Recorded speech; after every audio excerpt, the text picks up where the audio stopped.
The Dawhenya Dam overflow has resulted in the loss of several homes and valuable properties running into thousands of Ghana cedis.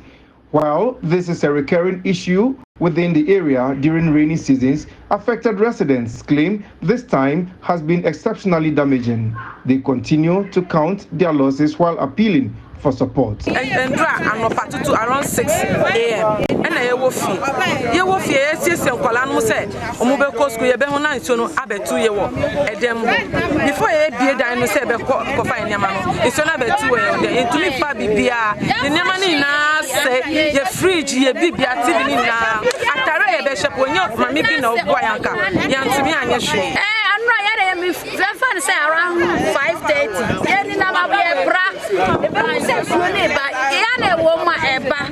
But nim says I never be fire sir. It's never a crack. You be one bra ku bet them you to be fashi.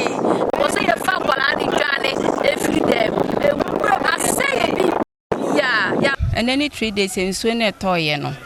A toya na jona fine tinum machina me sorry say me come market. Inti me drew market na me man frame me so omu intimi nko school intini nsuo na bad dem ho. Inti no me parking near na me ban ran. Me machine me de pa ma de me kro ye weather okọ ni machine nyina fridge TV bibia chese da wo ha se intini me nyina gu nsom. Yeduani bibia tese na yese ya ba se ye be tete ye ho kakra so ye buy the same thing.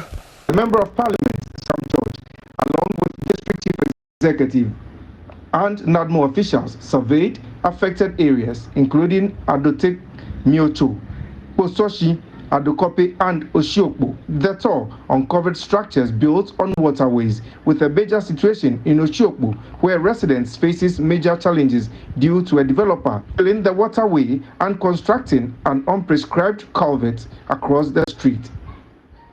At Adokope, some residents were still trapped in their homes until they were rescued by the team. Nate George expressed dissatisfaction with Assembly's inaction on residents building on waterways, recommending immediate intervention.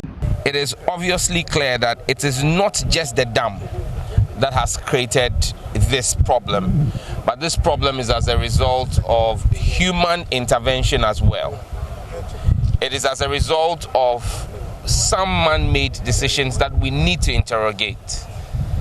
Because first and foremost, when you get to the irrigation site at Dawhenya, you see a number of constructions going on the banks of the stream, because there's a stream that carries the runoff water.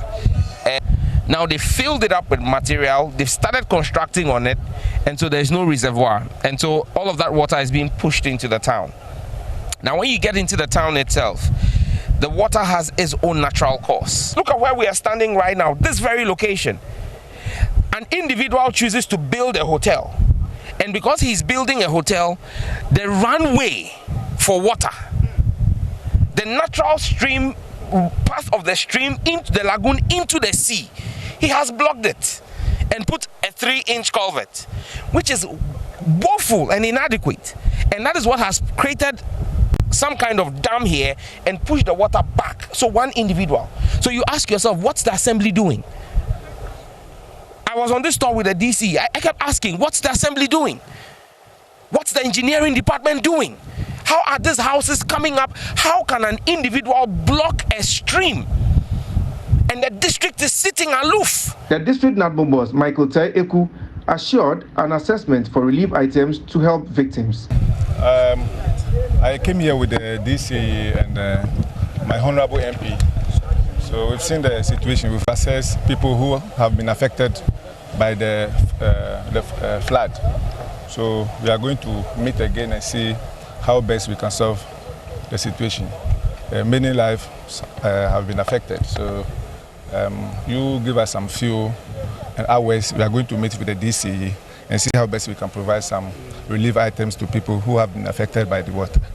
The Assembly member for Dawhenya South, Moses Kuto, laments on how residents build without permits within the community. It's a challenge when it comes to construction or development. We look at the appropriate authorities. The district assembly, they are mandated in giving out permits to people who want to embark on any form of development. But even as we speak, the structures that we see in the water, we don't even know whether they have permit or not.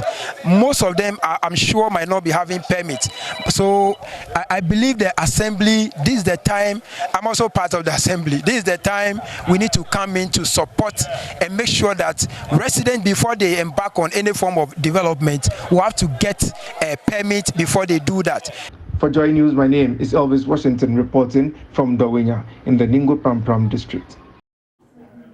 Let's go to the area now where our correspondent Elvis Washington joins us via Zoom with more updates about the situation. Elvis, so what can you tell us about the fate of displaced persons in Dawhenya? Thank you very much. This morning, affected residents are still counting their losses. Most of these people have to pass the night with relatives and neighbors living in adjoining communities within the enclave here.